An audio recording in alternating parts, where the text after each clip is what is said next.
You are Locked On Ole Miss, your daily podcast on the Ole Miss Rebels, part of the Locked On Podcast Network, your team every day.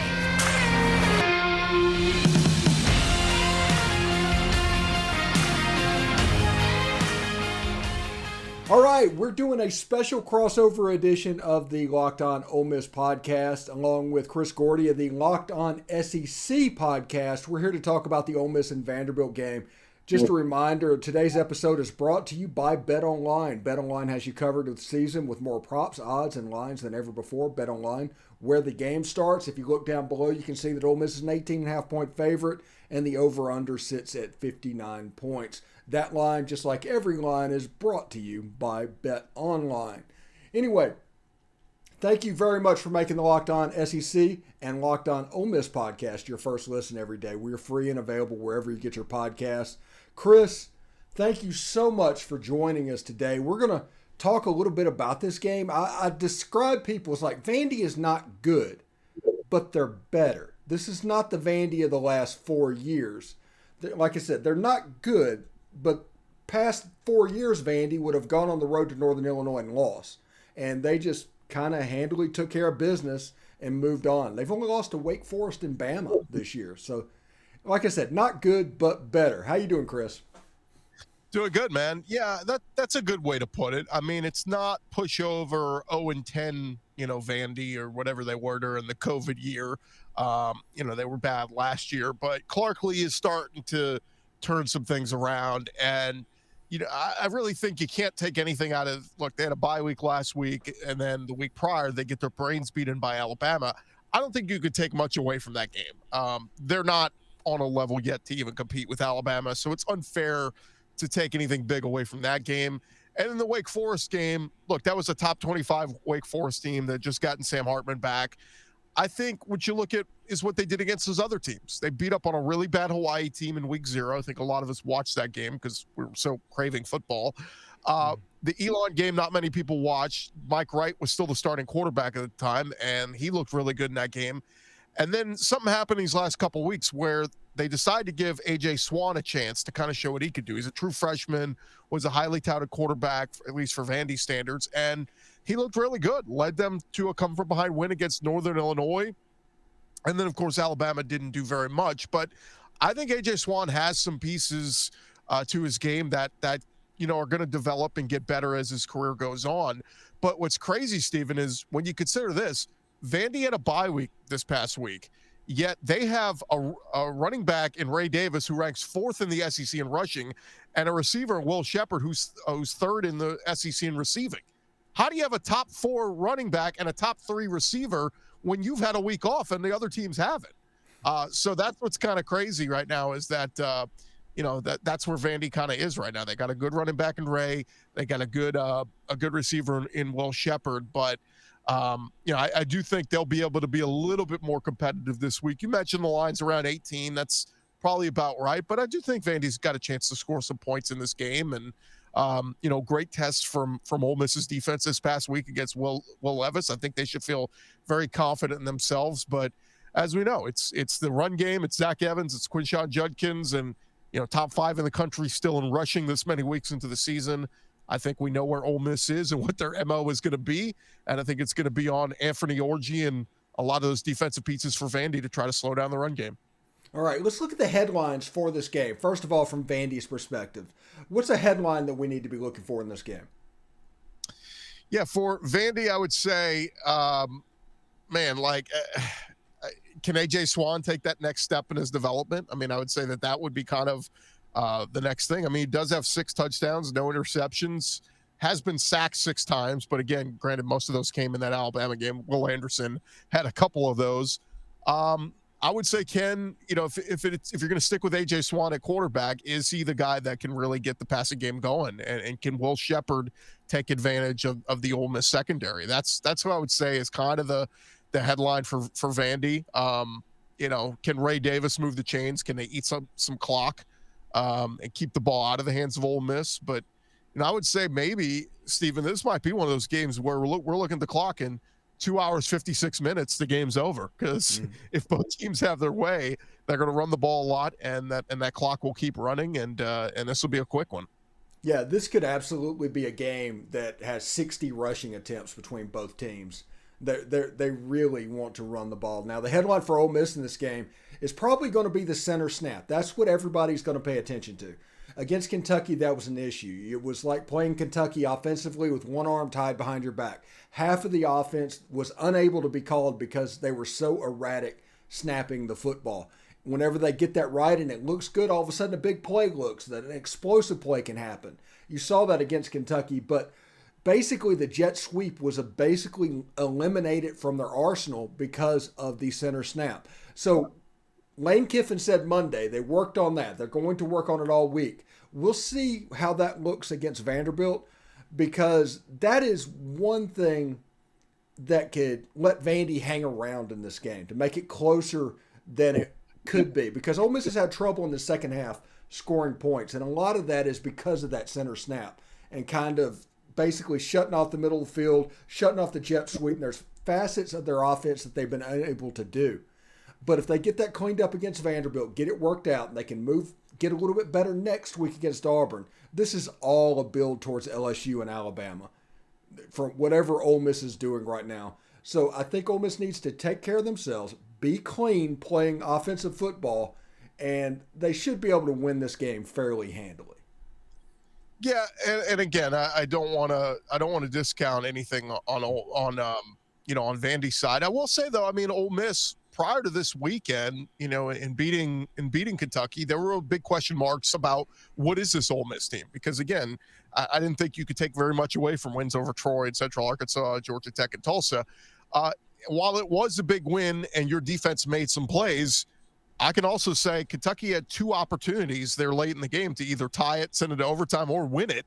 The touchdown pass to the end zone that gets nullified. What's our opinion on Ole Miss today?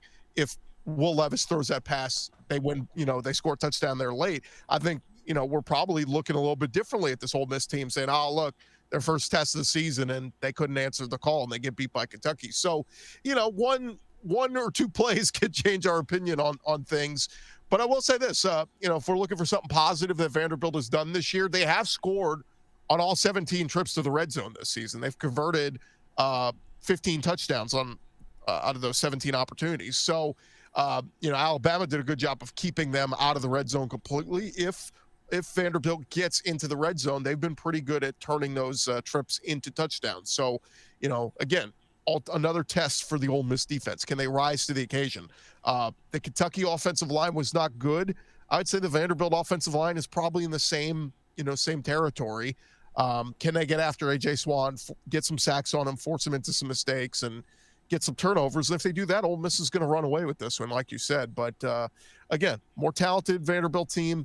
And Ole Miss, I think each week we're taking notes, but put me in the cautiously optimistic still on Ole Miss. I'm still I want to see more, but again, you can't deny the record and what they're doing, and Lane has been phenomenal so far. I think somebody brought up this record so far at Ole Miss to me, and I was like, is that right? Like, it feels like he's a little underappreciated for what he's been doing at Ole Miss so far. Yeah, I think he's underappreciated nationally because people assume what Ole Miss traditionally is. At Ole Miss, they're almost ready to build a statue for the guy. It's at the point where whatever amount of money he wants, he's going to get. They're going to take care of him. Now, he's in a position in college football where 3 or 4 months out of the year, it seems like he's able to go down to Boca Raton and work remotely. Whenever that happened, and not many jobs around the country would he be able to do something like that. I mean, if he jumped into that piranha pit at Auburn, which that's the hot rumor at the moment, they're not going to allow that to happen. Several jobs around the country that are open right now would not allow that to happen. So I think, I don't think Lane Kiffin's going to take any of these jobs. I think the fact that Ole Miss made it through the last coaching cycle with him means that he's not going anywhere for 3 or 4 years.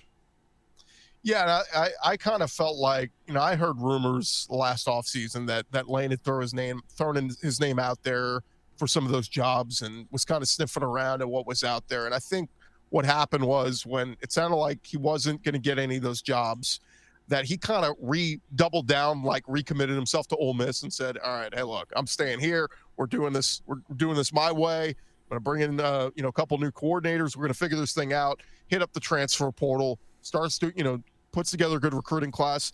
Yeah, I'm kind of there, Steven. I think Lane is at least there for the foreseeable future. I think he, his big concern from what I heard behind the scenes was, could he win big at Ole Miss? Can he win the SEC West? Can he slay the dragon and beat Alabama and get to Atlanta? That's been his big concern.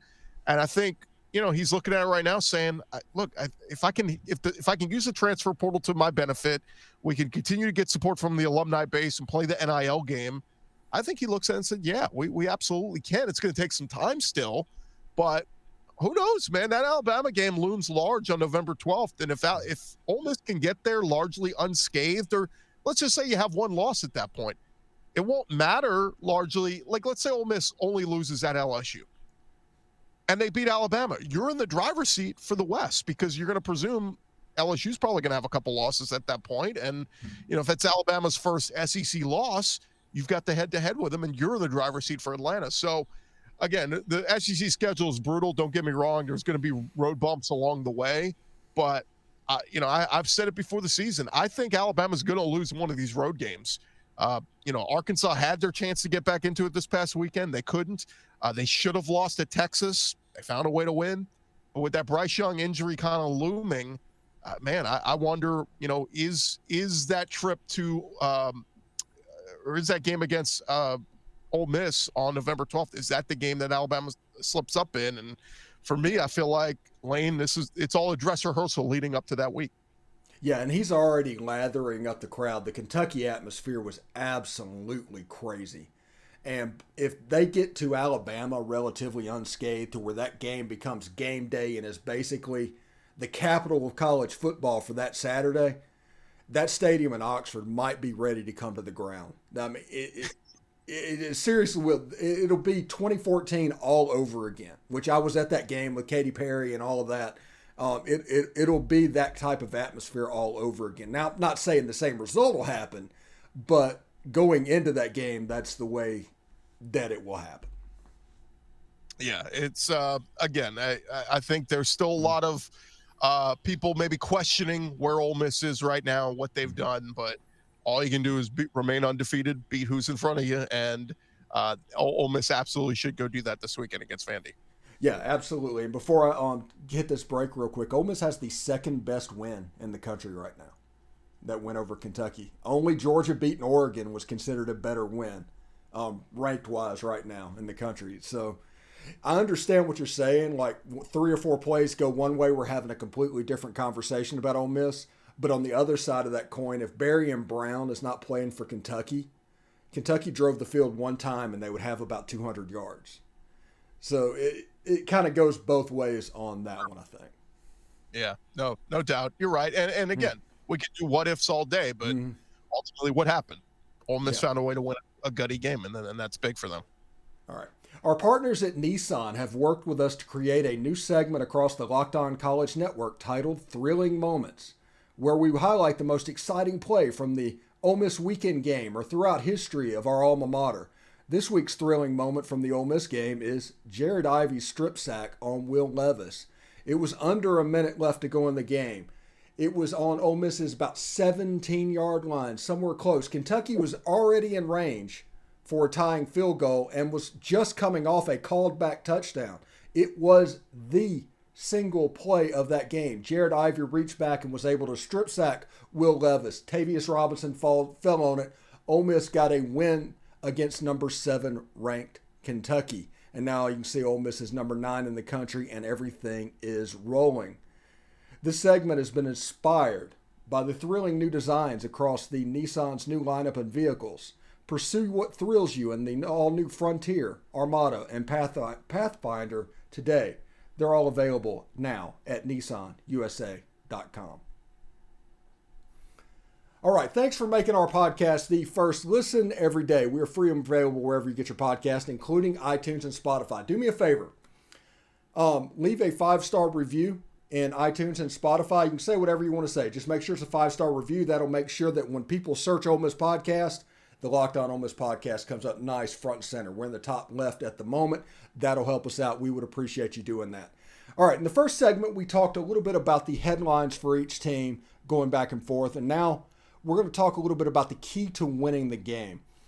Chris, what would be Vandy's key for winning this game? How does it happen? What needs to happen for them?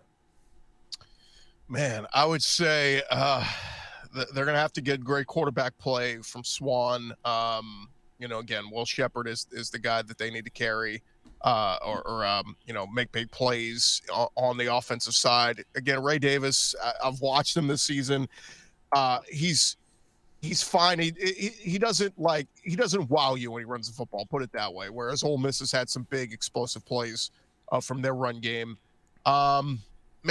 Defense is going to have to capitalize and force some turnovers. I talked with Anthony Orji at SEC Media Days, and he's kind of that's quiet senior leader of the team. And so far, he's been one of the leading tacklers in the SEC, and I think leads the entire SEC in tackle so far. So he's a tackling machine. Can some of those other guys get after it and force Jackson Dart into making some mistakes? Because again, I think jury's still kind of out on Dart right now, and I hate to keep trying to compare and contrast him to Corral, because it's not really fair. Corral was one of the better quarterbacks to play at Ole Miss in recent years, but that's kind of where we are.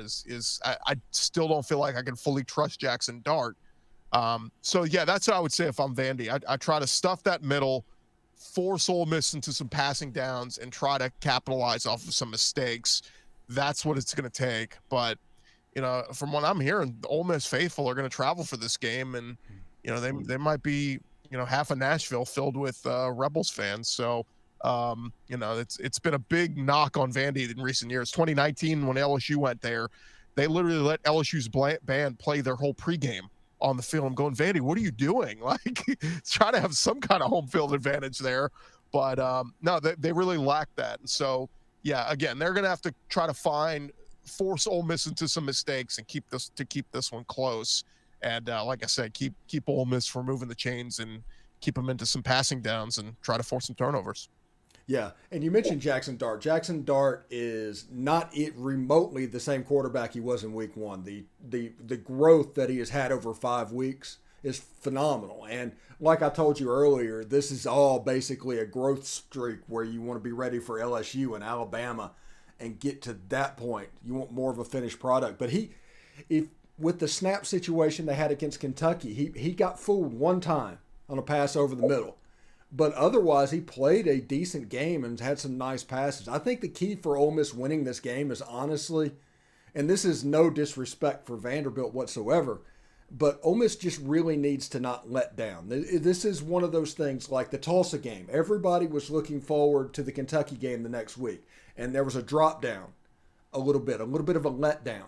They need to avoid that and consistently play across the top. If they do that, they can probably win this game by, like I said, 18.5, 21. This feels like a 38 to 14 game, somewhere in there. Yeah, that's fair. I think Vandy's near the bottom of the conference in rushing yards given up per game. I think around 158. So only A&M and South Carolina and Florida are worse than them. So, that's Ole Miss's strength right there. Already plays into a weakness for Vandy. And, again, I think if Ole Miss goes out and they're busting off long chunk runs, yeah, go ahead and cash in that Ole Miss cover early, because it's going to be a long day for the Commodores. Yeah, you talked about the attendance and Ole Miss going up there. Ole Miss always takes up basically the whole visitor side of the Vandy stand. They probably, one of the most attended games in Vandy season, when they play Tennessee at home this year, will be that Ole Miss game, just simply because they're going to take so many people up there. Now, Tennessee is trying to checker Vandy Stadium out, and one of the all-time troll moves I've ever seen. They're trying to do the checker thing inside Vandy Stadium this year.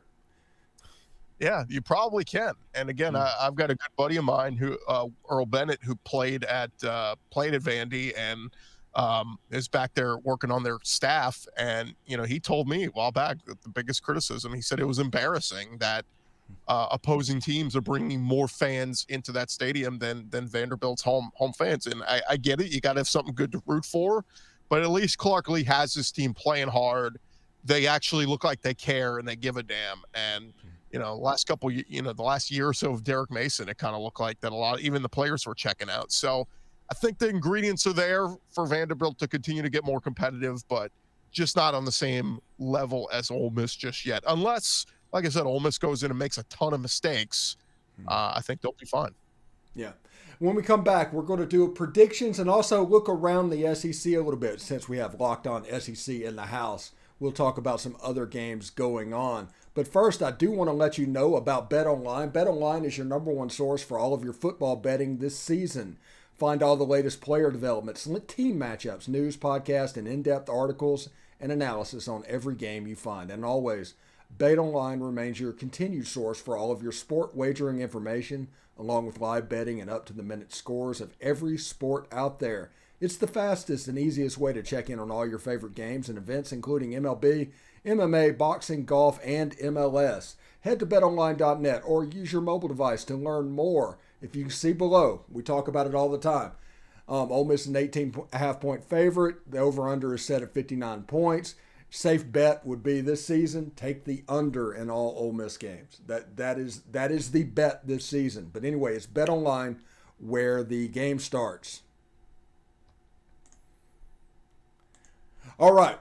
Thank you very much for making the Locked On Ole Miss podcast your first listen every day. We are free and available wherever you get your podcast, including YouTube. Do us a favor, subscribe to the YouTube channel, hit the bell for notifications, and participate in the conversation by upvoting the video and, of course, participating in the comment section. So thank you very much. That'd make us very happy. We're here with Chris Gordy from Locked On SEC. We're talking about the Ole Miss Vandy game. I think it's about time to do predictions. What do you think will happen in this game? How is it going to go?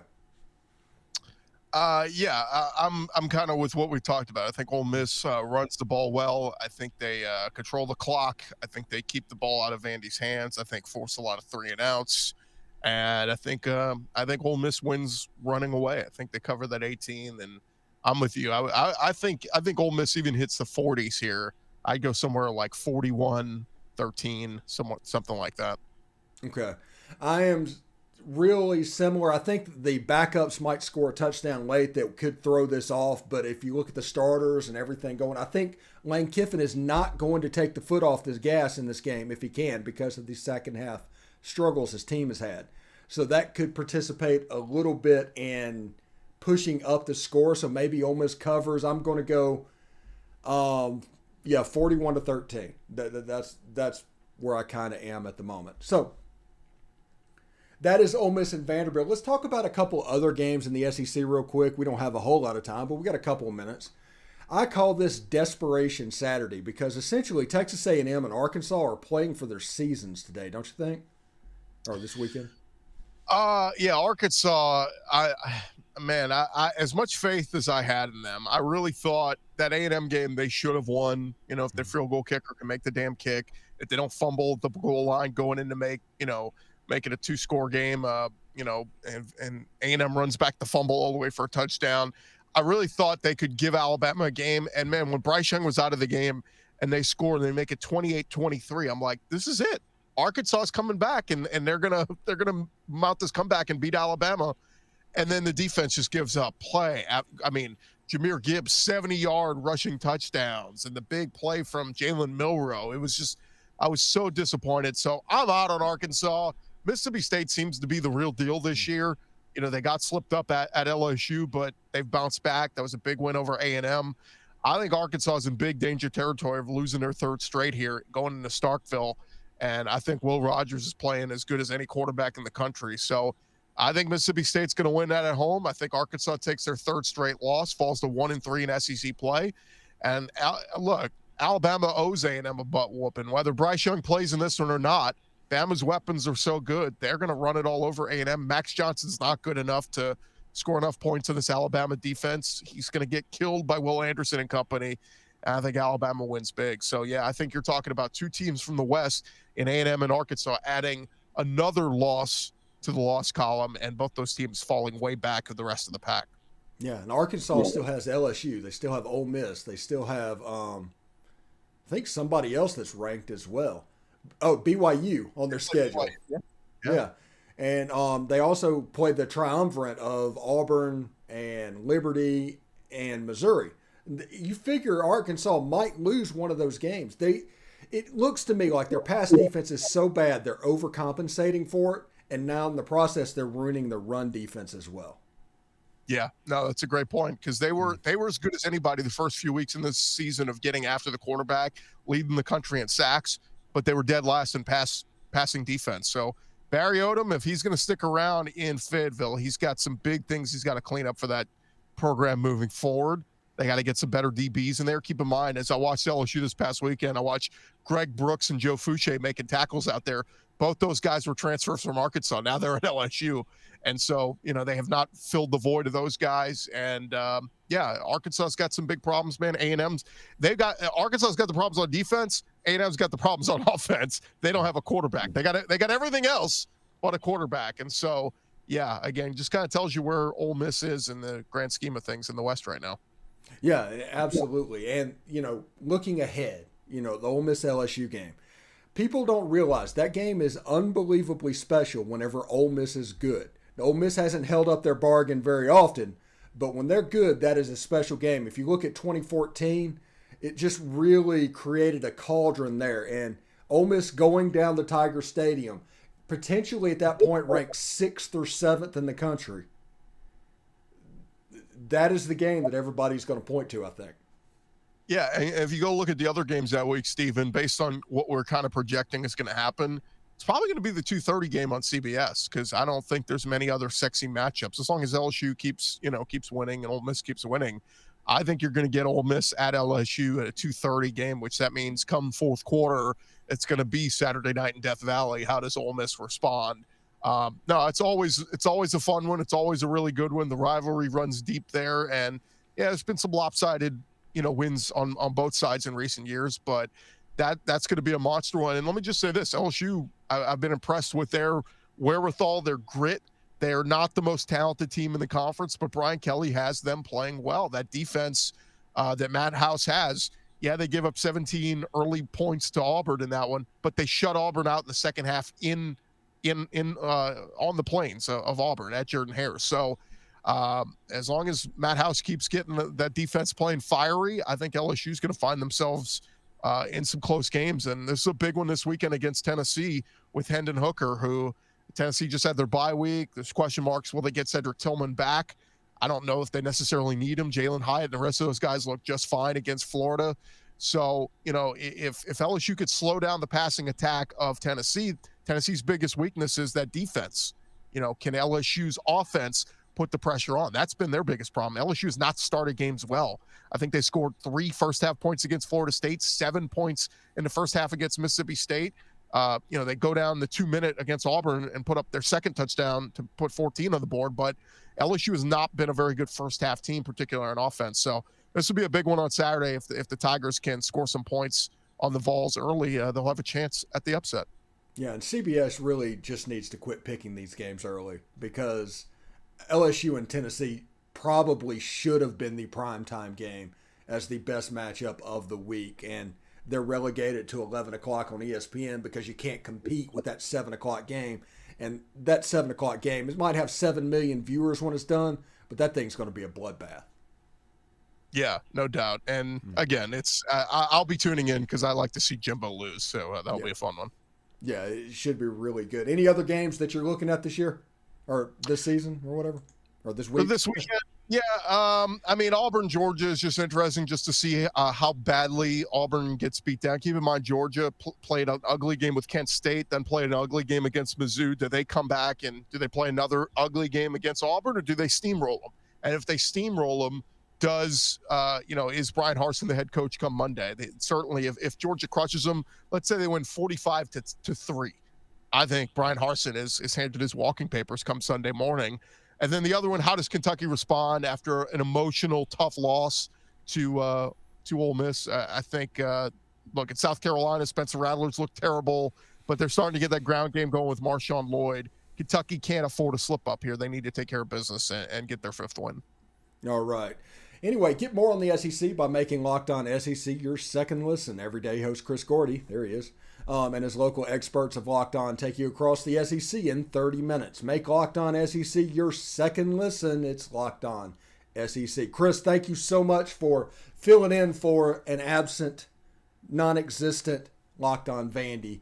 But, it should be pretty good. We can just do an SEC-centric show moving forward if you want to do that. But, it was fun, man.